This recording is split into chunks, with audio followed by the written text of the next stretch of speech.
Let's bring you one of our headline stories tonight coming from Ondo State. The governor, recently returned, Akeredolu, has disengaged all media aides attached to his deputy, Lucky Ayedatiwa, from their duties. The affected aides include press secretary to the governor, special assistant to the governor, new media, special assistant to the governor, photography. They are to submit all government properties in their possession to the acting permanent secretary office of the deputy governor. Consequently, all members of the press crew are to report back to their various ministries and stations. Equally, the Ministry of Information and Orientation is directed to provide adequate coverage for the activities of the deputy governor's office henceforth. Obatola Jonathan, a political analyst, joins me now for a better understanding of why the sack just hours after his return. Thank you for joining us. Yeah, it's my pleasure. Thank you for having me. Yeah, just hours after the deputy governor reiterated, like he has done all through the absence of his boss, his loyalty, his media aides were fired. Did this come as a surprise? Yeah, it comes as a surprise, and at the same time, it is not surprising because of political development since the governor have not been in town, since he was on medical vacation to Germany.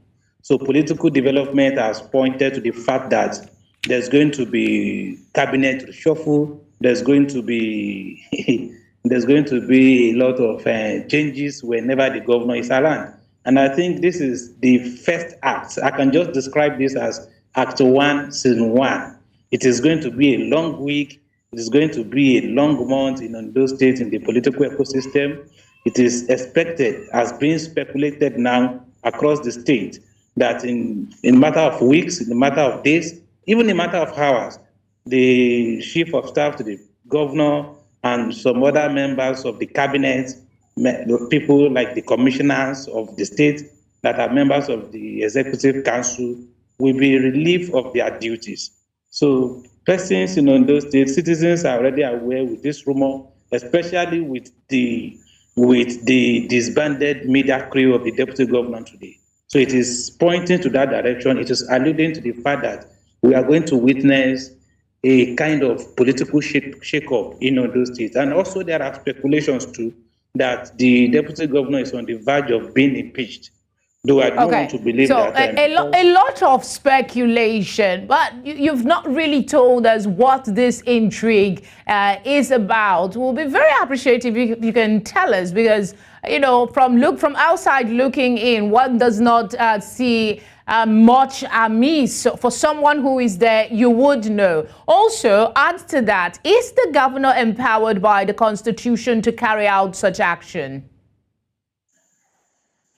Yeah, most of these actions are not about if the governor is being empowered constitutionally. Of course, there are processes to the impeachment of deputy governor in any state, and we know across the 36 states of the federation, history have shown that the governors wield huge power when it comes to removing deputy governors. And of course, most of them have the House of Assemblies in their beck and call. So it is a process that they can do if they are willing. It is about political development. All is about politics.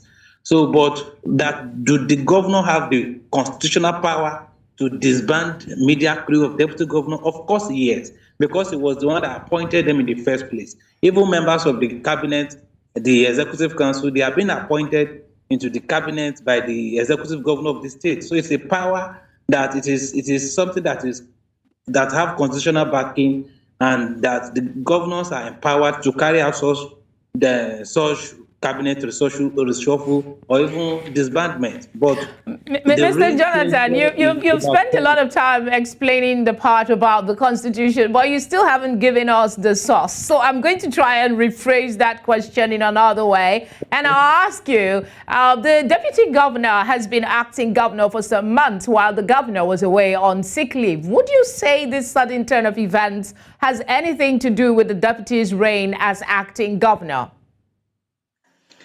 I will say yes. Yes, because when the governor was away, though the deputy governor have been trying to do his bit, not to even outsmart his masters, but when the governor is not around, there are a lot of people within the system too that wield power on behalf of the governor, persons that are loyal to the governor and that claim that they are part of the governor's team. So even within the government, those ones too, even if their voices are not loud, they still call the shots within the government. So this is part of development when the governor is not around. And now that the media aides of the deputy governor have been disbanded following a press release that was released less than 3 hours by the press secretary in the office of the deputy governor. It is pointing to the fact that we are in to see more of these political scenarios that will be unfolded in the few weeks ahead. Quickly, before we let you go, most deputy governors are known to be secretly nursing their ambition to succeed their bosses, as we're seeing in cases of the disagreement between the Edo State governor and his deputy. Is that scenario likely to play out in Ondo State? Yeah, the deputy governor in Ondo State is nursing the ambition to become the governor of the state in 2024, but he is yet to come out fully to declare his ambition anywhere in the state. But I think all this is about the game of who will succeed Akeredolu, because a lot of persons within the cabinet who are interested, the commissioner for finance, the commissioner for budget, and the secretary to the state government. All these persons are from the Ondo Southern Senatorial District. And the governor has repeatedly said at different fora that power will shift to the south. So this intrigue is part of who becomes what when we get to 2024. At least So we know to expect a lot more out of Ondo State now that the governor is back. Definitely. And I'm sure we'll be coming back to you, Mr. Jonathan. Thank you very much for speaking with us. It's my pleasure. Thank you for having me.